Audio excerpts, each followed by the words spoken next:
welcome to Beyond Baroque Literary Arts Center. Welcome to the Wanda Coleman Theater. Thank you all for being here. Welcome to Poet Film Stage. For those of you who don't know me, my name is Quentin Rigg. I'm Beyond Baroque's Executive Director. Really glad to have all of you here tonight. Really grateful to Rich Ferguson and company for putting all of this together. Before we get into the program, I just wanted to say a few words about Beyond Baroque. We like to begin by acknowledging our presence here on Tongan land, and Beyond Baroque acknowledges the wrong done to indigenous peoples through settler colonialism, genocidal practices, and the violent dispossession of their land. And as an arts organization, we are committed to uplifting indigenous writers, their narratives, and their art. Beyond Baroque is Los Angeles' oldest literary institution, founded in 1968 by George Drury Smith, making us 57 years old this year. And we exist to support writers and artists, particularly poets, but also writers and artists more broadly who are really thinking deeply about language. We do that in a variety of ways. We have our workshops program, our free Wednesday night workshop has been running continuously since 1969. A few folks in this room have gone through that themselves or have taught in it. Many other poets as well in Los Angeles have benefited from that workshop over the years. We have a Monday night fiction workshop as well. We have a series of master classes. Brendan Constantine, who's here, just finished his annual class.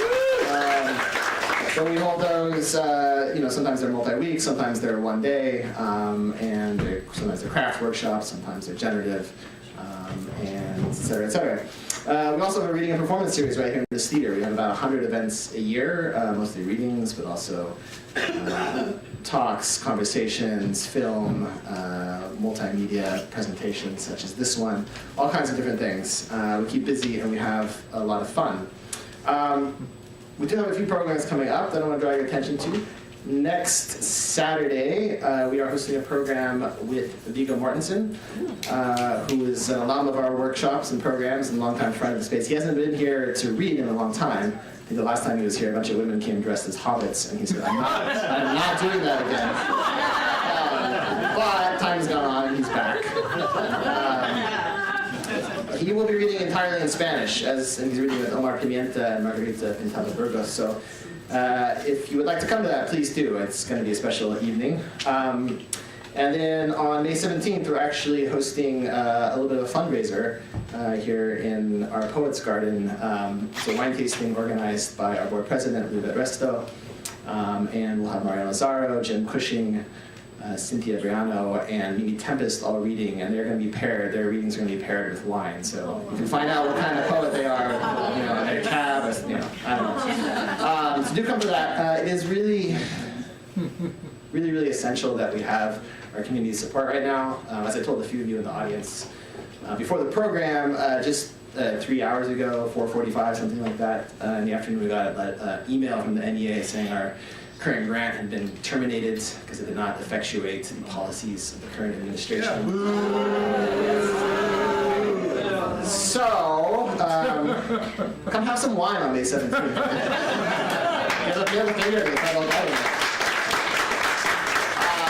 You can also become a member of Beyond Baroque. It costs as little as $75, $60 if you're a student or senior, $100 it's a dual membership.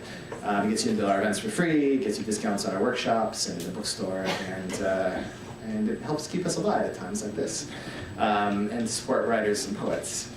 I won't say too much more, except thanks to our staff for organizing this, Eric Alberg in the booth, Genesis Perez as well. Salinas, our programs manager in the performer in the bookstore, and Jimmy Vega, our associate director, who's also part of the program. We keep this place running, and a big, huge thank you especially to all the writers, performers, filmmakers, musicians. I don't actually totally know what's going on tonight. That's what I love about I have no clue, but it looks amazing, and that is down to Rich and everyone else. Kathleen, thank you all so much. Let's start the program. Yeah.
Utopia is going into foreclosure. Utopia wears a bulletproof vest at all hours. Utopia has a hair trigger rage shoot first and asks questions later. Utopia is out of shape, can't touch its toes or do sit-ups. Utopia has hidden agendas no TSA agent can detect. Utopia got caught pouring sugar into compassion's gas tank. Utopia got caught transporting underage optimism across state lines. Utopia has transformed its Zen garden into an Olive Garden. When Utopia looks in the mirror, all it sees is dystopia. Utopia refuses to offer room service in the Heart's Wounded Hotel. Utopia has a functional Ponzi scheme for every dysfunctional season. Utopia has bones made of music. It does the purgatory soft shoe. Utopia has served jail time with all of Florida's banned books. Utopia commits self-immolation, believing that's the only way to achieve enlightenment. Utopia has hopped the last train of thought out of town, leaving all the rest of us to pay its bills and back taxes. Utopia has forgotten how to cast the movie of a perfect life, but it is more than willing to cast the first stone. Utopia has written its last will and testament in disappearing ink. Utopia says there is something in the water, something in the air, something in the way we are living that is making us lose our minds. Utopia suffers from paranoia, despair, and disillusionment. Utopia ain't what it used to be.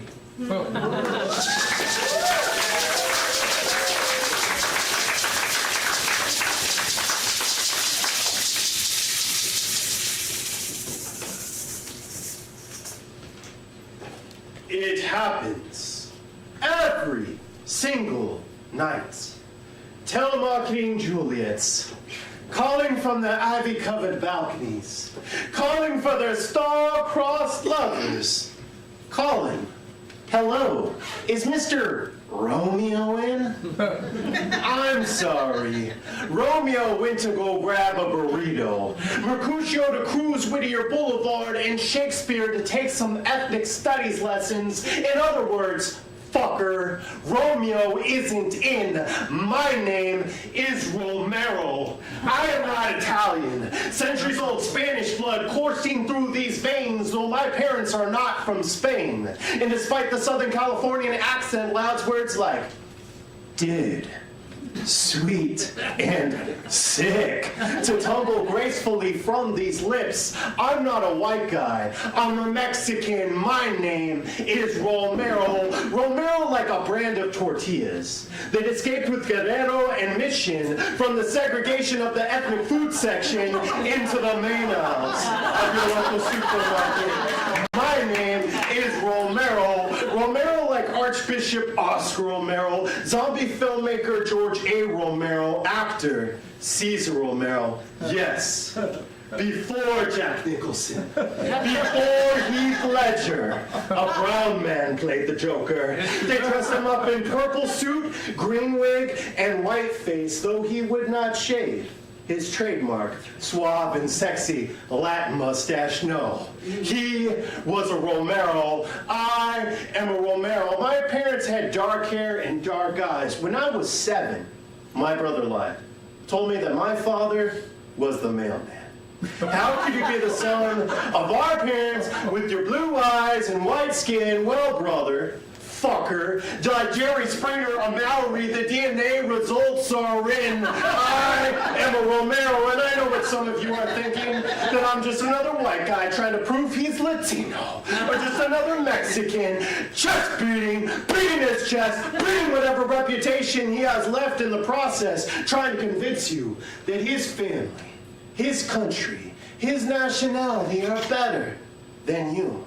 Well, I know as well as anyone that we are all the children of Africa, roots of no single family tree, but of a flourishing forest that grows collectively towards a magnificent destiny shining, radiating beauty. Just please, close your eyes. You can see it. But fuck that shit. The name of this poem isn't "We Are the World, We Are the Children." No! The name of this poem is "My Name is Romero," because if you're not proud of who you are, then what are you going to be proud of? And if you don't know where you come from, how are you supposed to know where you're going? And I know one thing, that the name of my father, and my father's father, and his father's father before him was Romero. Yeah.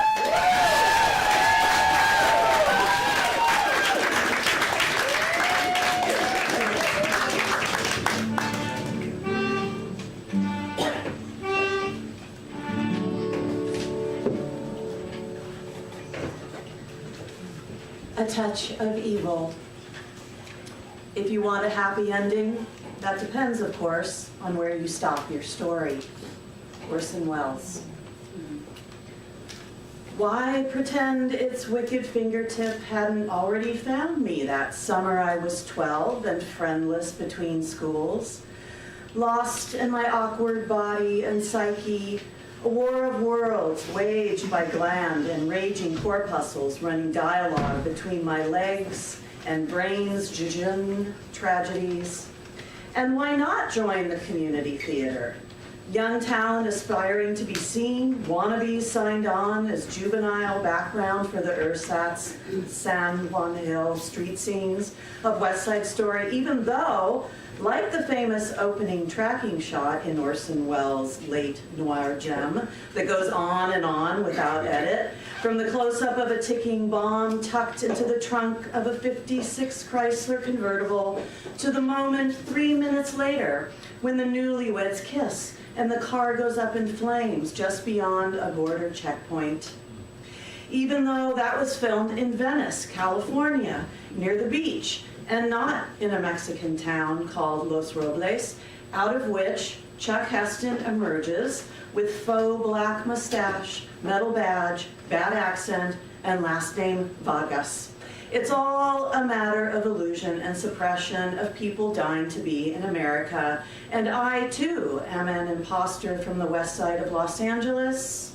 And while I may be green, I know what it is to both bully and be bullied. The spiteful inner derangement that comes from that.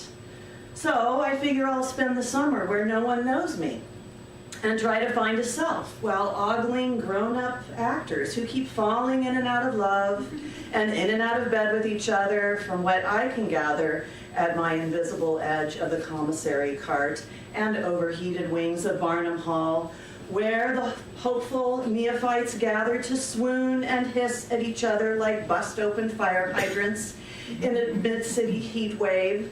That is, when they're not called to kick a leg up or empty their lungs of song on cue under the hot stage lights as the sun grows long in the tooth, only to get yanked at the end of Doggy August, which is the nature of love, I'm gathering, while doing my best not to fall off a labyrinth of catwalks and rails I've been assigned to clamber and scale like a gangly little bug, alongside union grips and gaffers, as I am but a casting dot in the play's human scenery, so not called much to rehearse, but Michael, the master flyman who makes the scenery soar and takes his job very seriously, while also maybe being a bad boy, I'm thinking.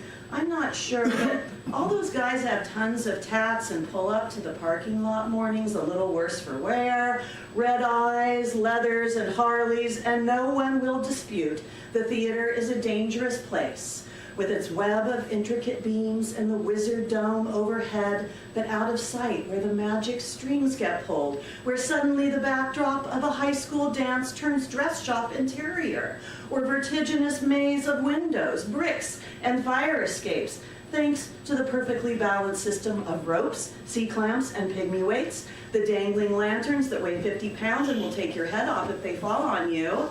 But Mike, whose eyes match the butterfly blue of the SoCal Sea on a Venice postcard, ocean I grew up in, and also there's his wicked grin and billowing brown locks and a mustache that's a bit like Chuck Heston's in the flick I mentioned about Murder and Mayhem, which is how my insides feel most of the time.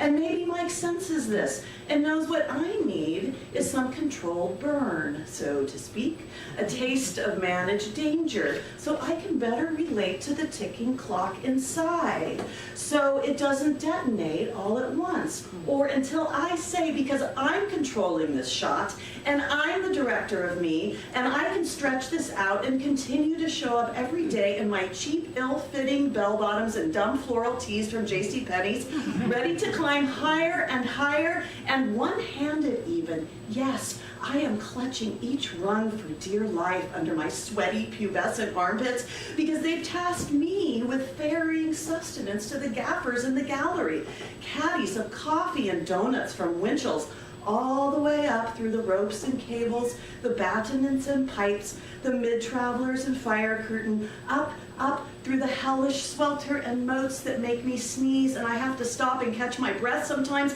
and not look down or think about the rats and the massive deco walls, so that when I reach the top and give over the doughy and liquid goods, all I can do is roll my shaking fetal self onto the grid deck and fly tower summit, dizzy and more alive than ever, like I just grew a few inches or years.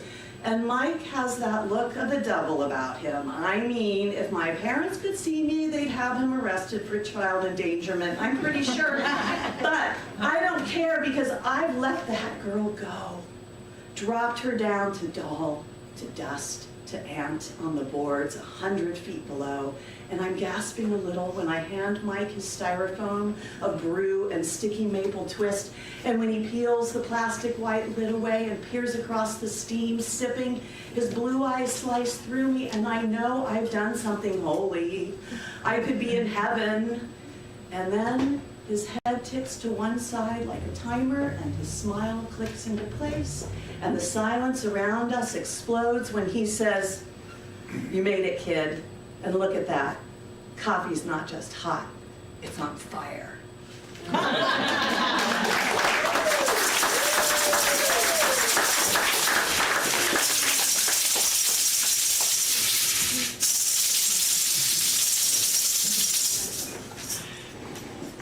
She, named P at birth, speaks to me, says, "You think you know who you are.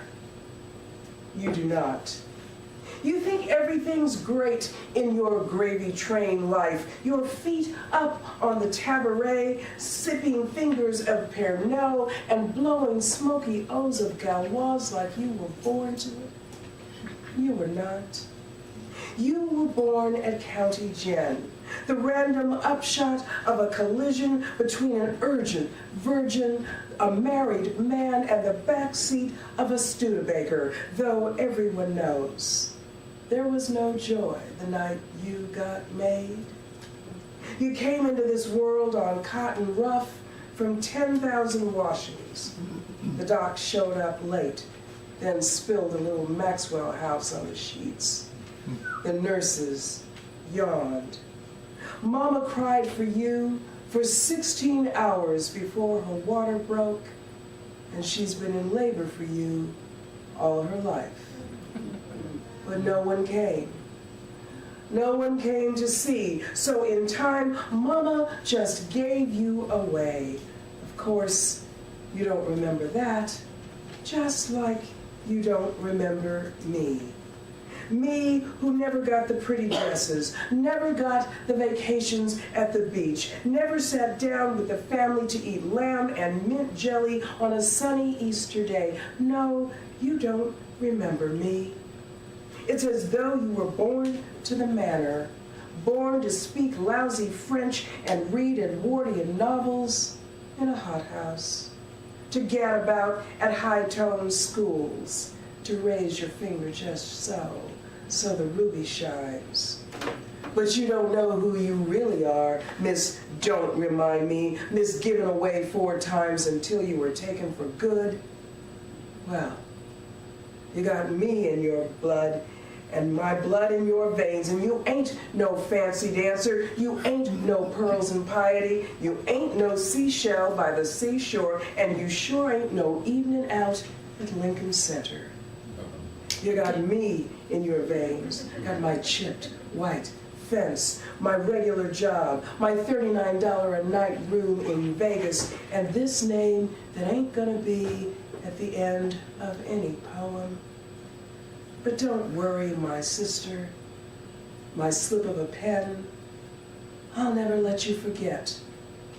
The night you were born, my name was all you had.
Last time I saw Eve, dedicated to Kathy Coleman.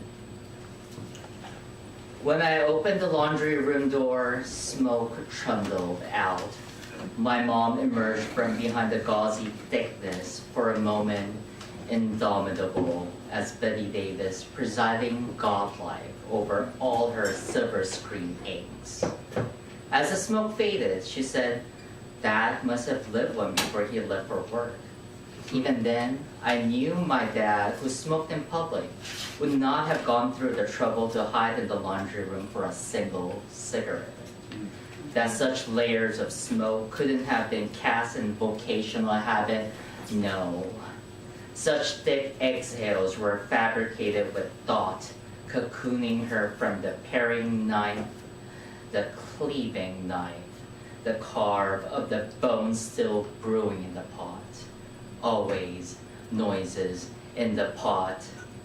I wanted nothing but to learn her solitude when I stole her cigarettes, studying the lipstick for brown, the snuffed butts, as if she kissed death back and left the smear of her birthright like crime scene evidence. And I knew in the regret of pacing that regret, how she plunged a curtain around her to burn the things she couldn't say.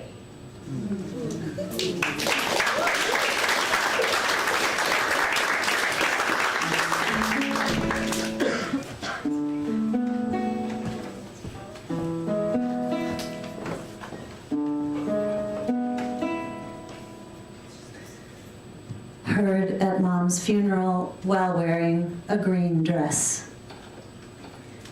I'm so sorry for your oxygen mask. She's in a better oxygen mask now. Oxygen mask called her home. She's no longer oxygen mask. She was so oxygen mask of you kids. You were her pride and oxygen mask. in Vegas. She loved to play the oxygen mask. She racked up so many points at the casino, they let her stay in the oxygen mask for free. They don't let you smoke in the oxygen mask anymore. Are you planning to sell the oxygen mask? It won't be the same without the big annual oxygen mask party. Is your dad gonna stay in the oxygen mask? I'm so glad she had that trip to oxygen mask. Remember when she bent over and kissed the oxygen mask? I mean, she didn't need to. She's always had the gift of oxygen mask. She would have loved that oxygen mask on you. Oxygen mask was her favorite color.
Listening to your playlist while driving made me feel like I was in your car again going around LA.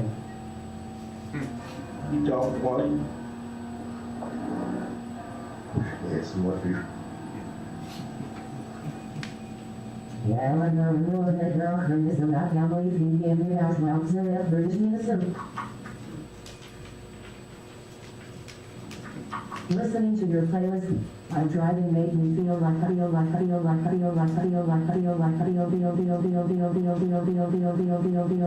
like I was in your car again going around LA. Listening to your playlist while driving made me feel like I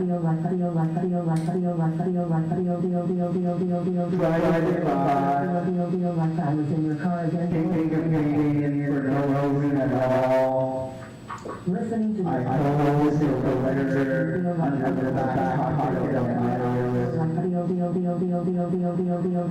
always feel the letter waiting for herself out there, yeah. Darkly blue eyes,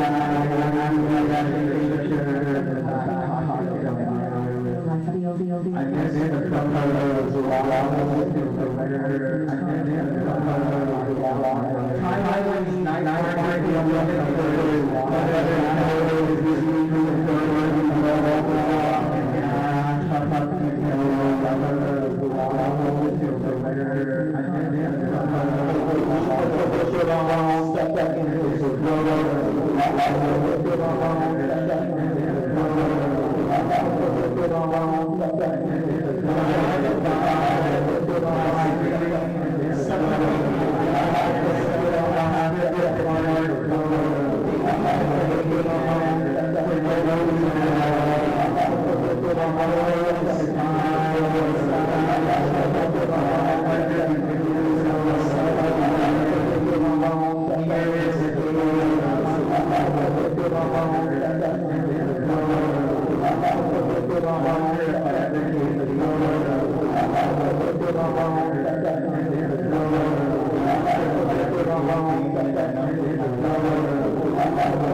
Sing or the dead will never find you.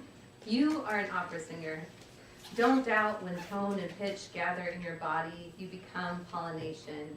Heavy notes bumbling into the flower of an ear. You are knockout drunk in its petals. See velvet seats and million-dollar curtains. There's an audience wide as a field of wild poppies waiting for you. Sunshine, a spotlight in your eyes. You're blind, but believing someone can hear you.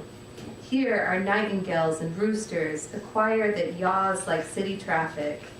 Cars cheer for you to open into routes that blur where the road ends and sky begins. A storm is pushing against your eyes like a god on the other side of a door you've been trying to close. Tell the miraculous to get the fuck away. Beg it to come back. Refuse to perform until it brings you a bouquet of long cliched roses. When it doesn't bring thorns, perform anyways. You are not required to carry anything, especially a note. You are throwing sound around like seeds in farmland, guttural moan of earthquakes and baby's first breath. You are surrounded by concrete, so much sadness, and nowhere to put it. But in song, you are a tree root breaking open sidewalks. You are sound, and it is awful. You sound honest. The front row is leaving, but the back row is crying. Pay no mind to the sound of footsteps nor clapping. Singing to the living, knowing you must die to find the dead.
toward Bakersfield. Because the road comes without calling it, head low, like it doesn't want trouble, but really does. And the bright cars with faces like their owners want to witness that trouble, want nothing more. I think we should pull over, lie down an oleander until the road goes away. There is no past until you pass it, until the edges curl. That's why we burn photographs. Every fall, I'm astonished by two things. First, it's fall. And second, that I can't pay to sleep on a shoulder. And then the road shows up, filthy and not listening. Even if I turn around, even if I take back all my steps, it won't end with me. Tonight, the radio says the moon will be green. It says nothing about the stars, however, whether they'll act accordingly.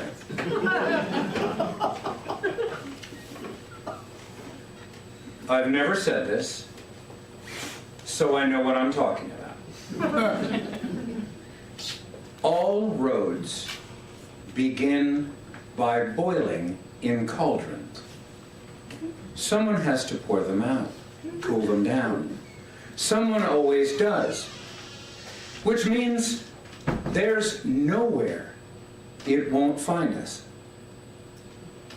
The road is also an ancient snake, which means it doesn't blink.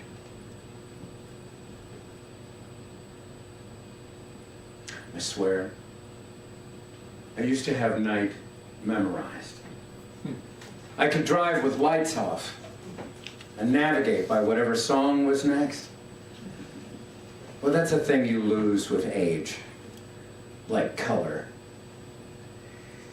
If our lives aren't books, someone should tell us sooner. If we're supposed to read each other, there should be quiet rooms at every corner. This has something to do with why there's always glass by the road, always baby clothes, and one shoe.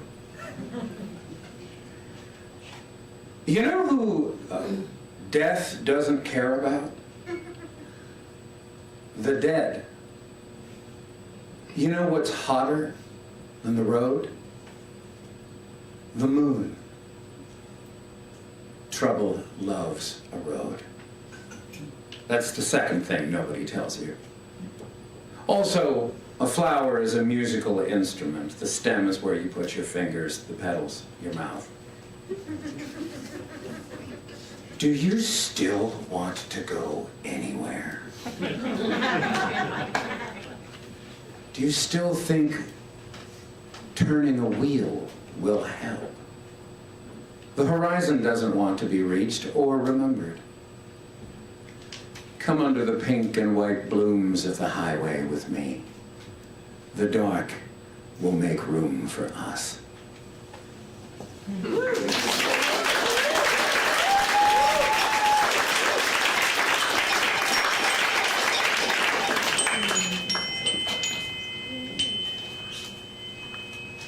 Starstruck for Shaiki Goldstein. I was 6 years old and having lunch at the farmer's market on Fairfax with my father when he pointed out a small, round man in a dark overcoat.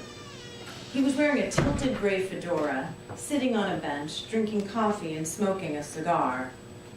See that guy? He's the most acclaimed movie star in the whole world. Go ask him for his autograph.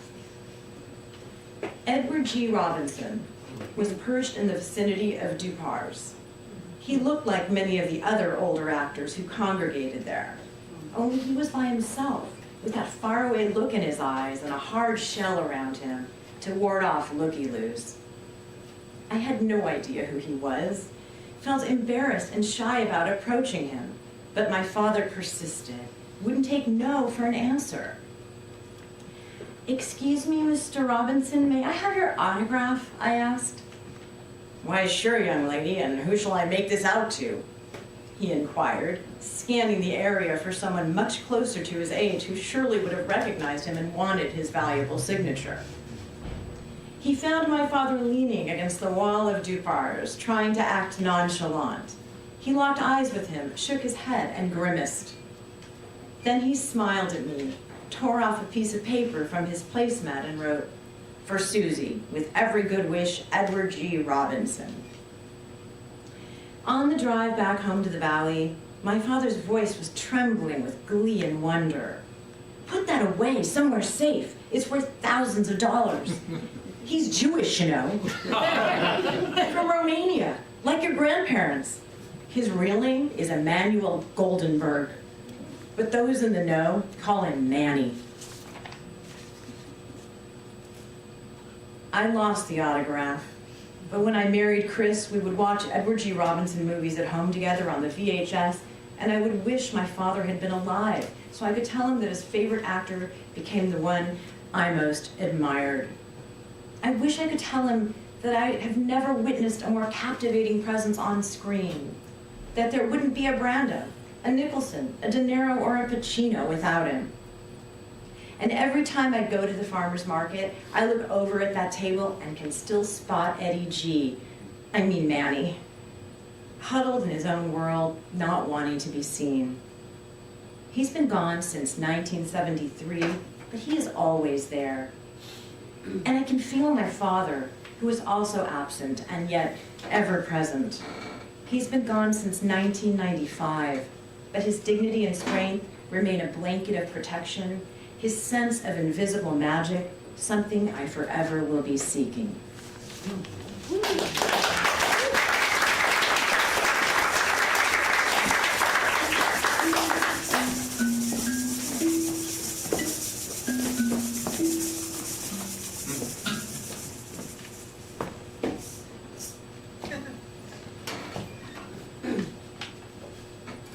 I went there. The Four Seasons. After our little chat yesterday, I went there for dinner. It's been open a couple of weeks now. Thought I'd finally take a look. You go in at 52nd. Then you take the stairs up to the restaurant. You hear the room before you see it. Glasses clinking, silverware, voices. Hushed here, but building as you get closer. It's a desperate sound, like forced gaiety at gunpoint. You go in. Feel underdressed. Feel fat. Feel too goddamn Jewish for this place. Give your name. Pretty hostess. She gives you a look that says, "I know who you are, and I'm not impressed. We got millionaires in here, pal." She snaps for the maitre d', who snaps for the captain, who snaps for the head waiter, who brings you through the crowd to the table. Heads turning.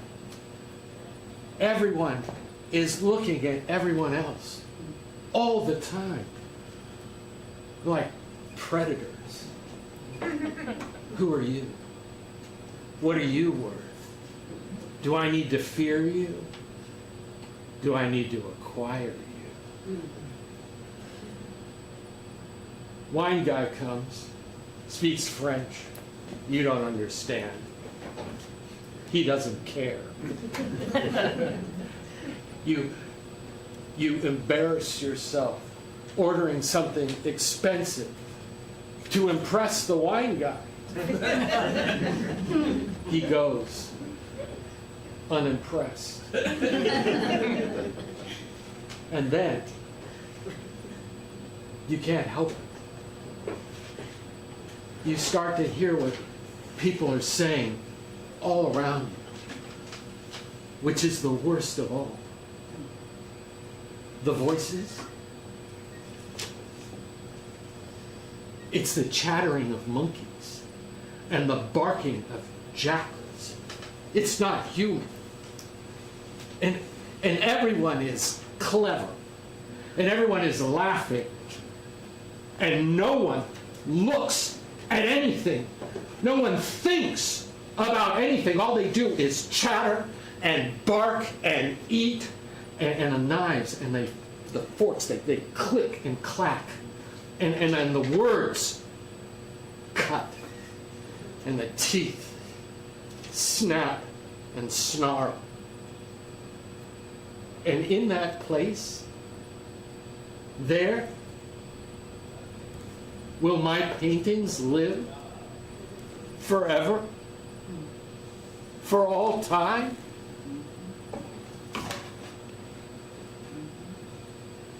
I wonder. Do you think they'll ever forgive me?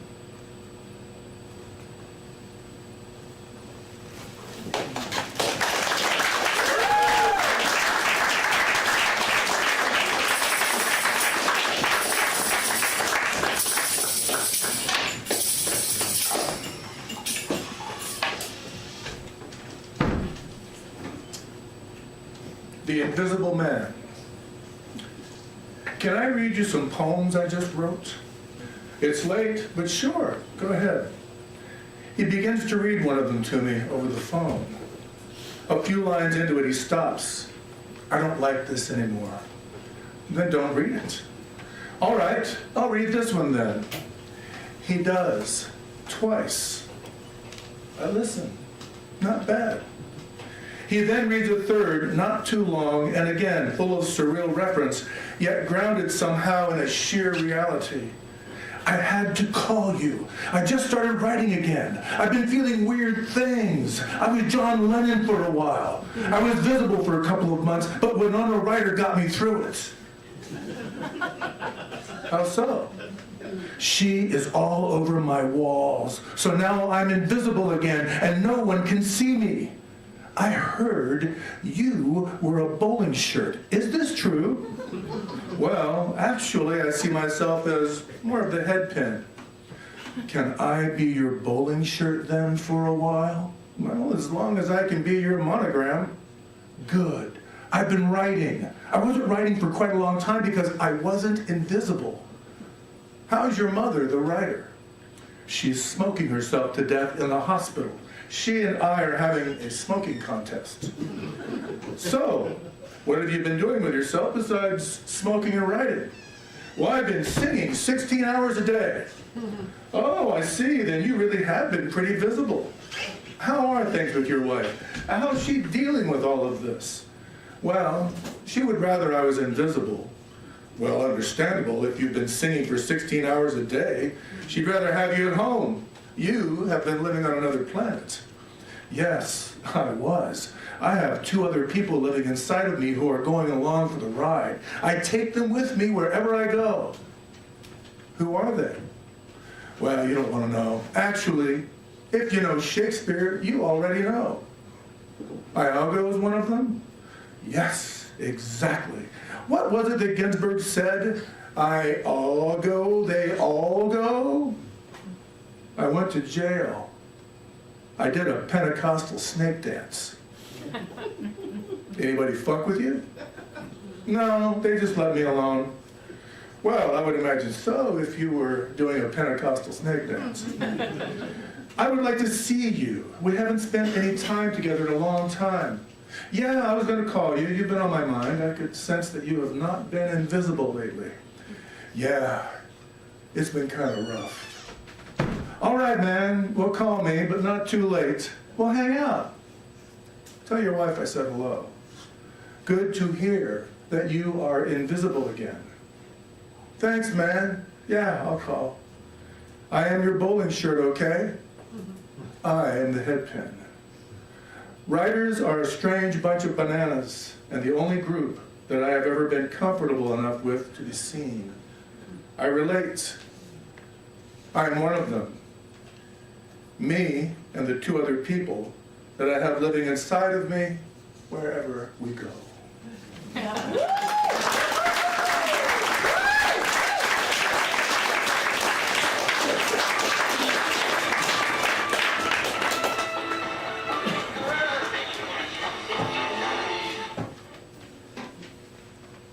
Artists I know live in old buildings, uncommon spaces, have slept in strange places on friends' couches long after a certain age.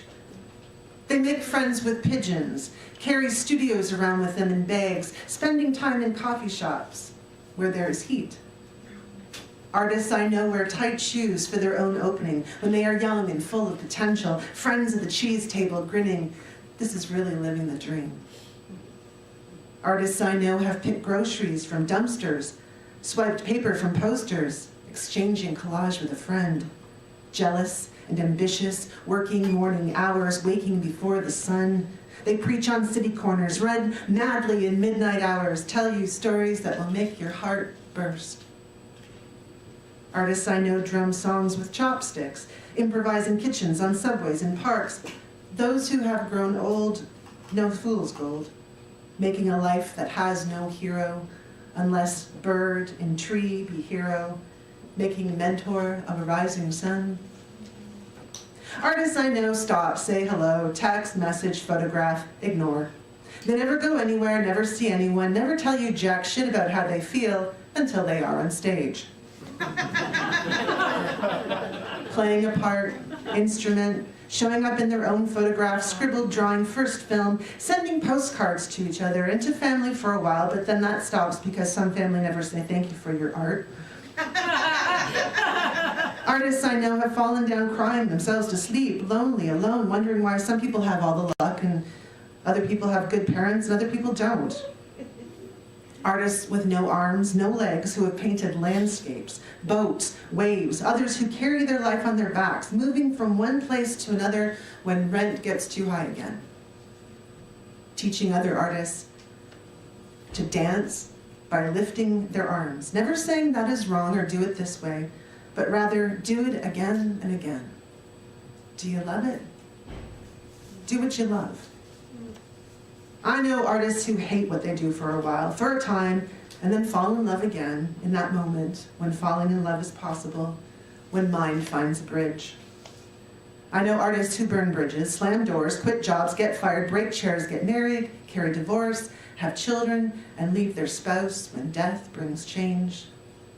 Some who sing on city streets, sing to half-baked moons, sing to aliens, break traditions, carry a torch, contradict, start fights, fall in love again, and join celibacy school as a sign of protest.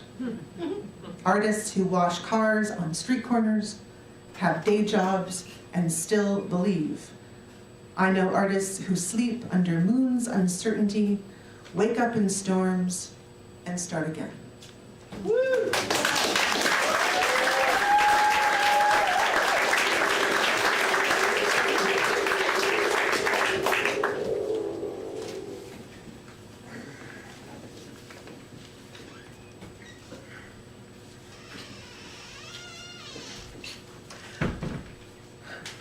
Lies I tell my therapist. Everything's okay. I don't try to dodge my childhood like an oncoming bullet train or play a game of chicken against it. I get along with my parents just fine. There is nothing complicated about our relationship. We are sky and sun, moon and sun. Never mind, the sun is a giant volatile ball of gas. Growing up was easy. My mother never took too many pills, never fell down the stairs. My folks didn't divorce only to remarry each other my senior year of high school. And my first girlfriend never found my parents' lube shoved deep into the couch cushions and accused me of wanting to try butt stuff. My brother didn't go homeless and addicted for years, and my father certainly did not let him. My brother never spun a revolver's barrel loaded with 5 rounds of someone else's prescription drugs or tiny Ziploc baggies packed with the wings he thought he needed to find God. It's okay. Okay? When he died, I wasn't angry. Forgave our father faster than a shotgun blast. I don't open my skin as if my body were guitar and my flesh strings to be plucked. I don't keep a favorite razor blade tucked between the pages of my grandfather's Torah he left me after he smoked himself to death. I know there's an afterlife. Believe in all the good things that wait for us there.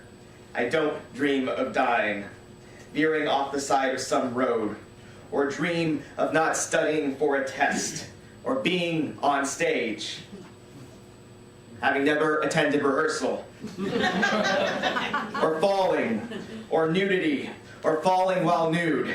Anxiety? I don't have anxiety. I dream all the good things I know I am, that you tell me I am. I do the work.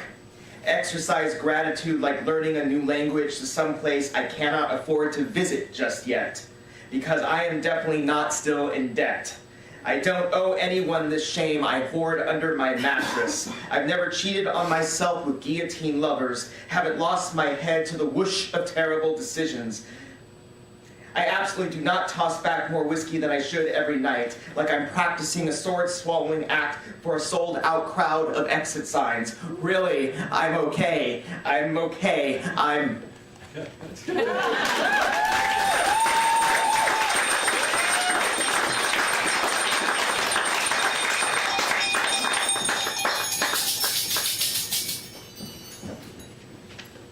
A calling.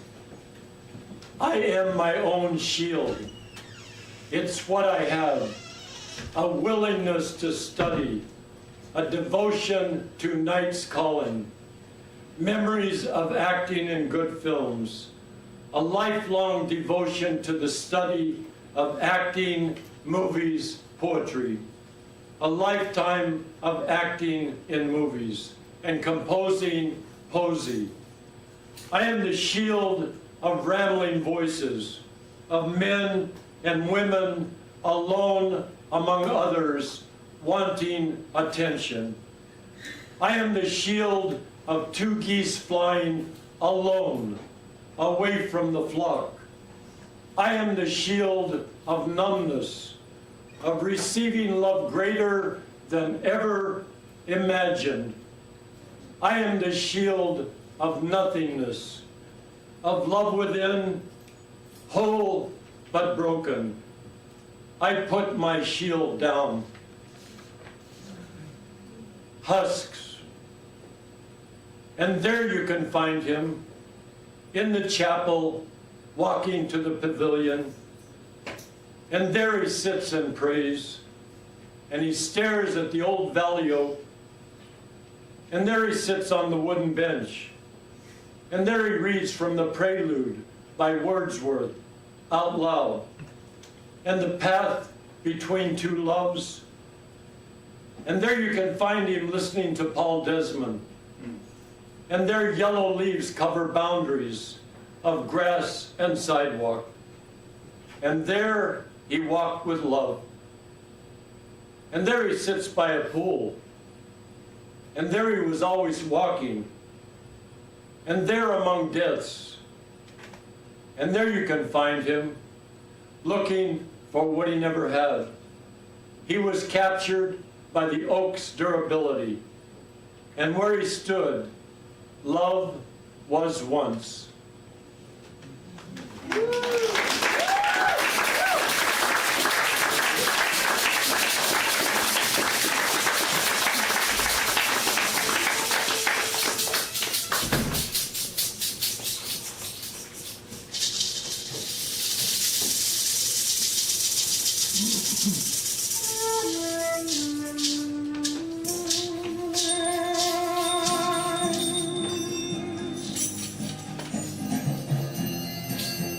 Yeah.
now that the poets have the language to succinctly talk about what it is they're going through.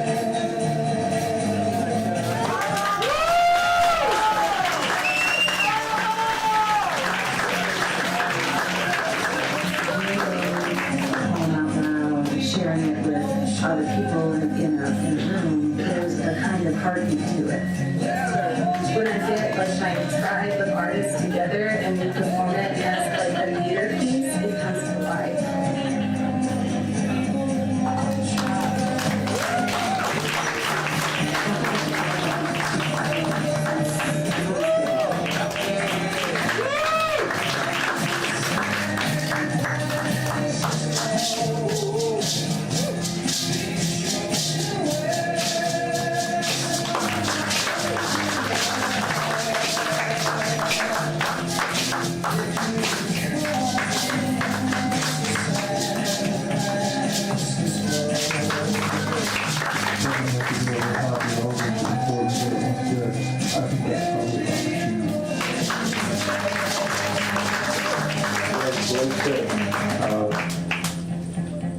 Particulars are geniuses and generalizations are idiots.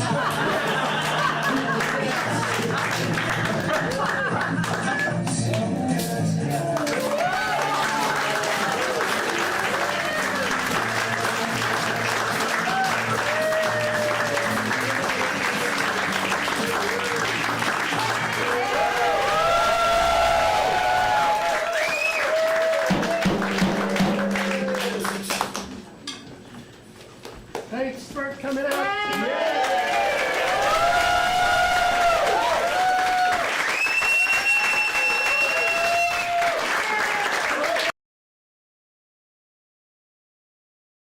There's for a photo. Sign the guest book. Leave your email if you'd like to learn about future events. And happy birthday, Holly Prada.